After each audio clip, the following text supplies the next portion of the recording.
ರಾಷ್ಟ್ರಧ್ವನಿ ನ್ಯೂಸ್ಗೆ ಸ್ವಾಗತ. ಯಾದಗಿರಿ ಜಿಲ್ಲೆಯ ಹುಣಸಗಿ ತಾಲೂಕಿನ ಹೊರಟ್ಟಿ ಗ್ರಾಮದಲ್ಲಿ ಇಂದು ಶಾಲಾ ಮಕ್ಕಳು ಕಲುಷಿತ ನೀರು ಕುಡಿದು ಆರೋಗ್ಯದಲ್ಲಿ ಏರುಪೇರಾಗಿ ಕೊಡೇಕಲ್ ಆರೋಗ್ಯ ಕೇಂದ್ರಕ್ಕೆ ಸೇರಿಸಲಾಗಿದೆ.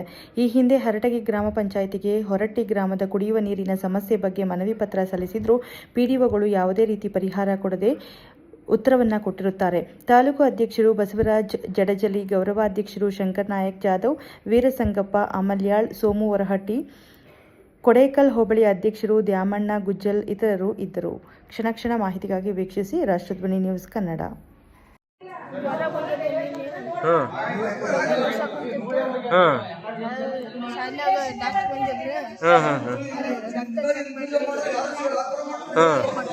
ಅಲ್ಲ, ಏನ್ ನೀರ್ ಕುಡ್ದಿಂದ ಆಗೈತೇನ ಇದು?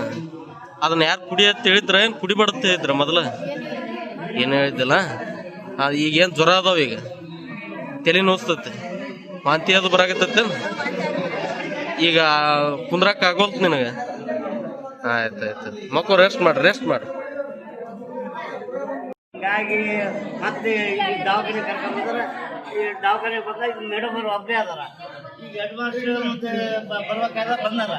ಈಗ ದವಾಖಾನ್ಯಾಗ ಸರಿ ಮೇಂಟೈನ್ ಇರ್ತಿಲ್ಲ ಅಂದ್ರೆ ಯಾರೇನು ಮಾಡೋಕ್ಕಾಗ್ತದೆ ಹೇಳ್ರಿ? ನಿನ್ನೆ ಇಲ್ಲ, ನೀರಿಂದು ಬೋರಾದ ವ್ಯಾಸ ಇಲ್ಲ. ಒಂದು ಆದ ಅದು ಬೋರು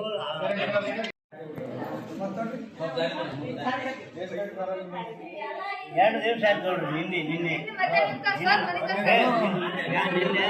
ಗಾಡಿ ಚಲೋ 10ವರೆಗೆ ಸಾರಿ ಚಲೋದಿಂದ ಪ್ರಾರ್ಥನೆ ಮಾಡುವಂತ ಹೆಡ್ ಮಾಸ್ಟರ್ಗೆ ನಮ್ಗೆ ಇದಾಗ್ತದ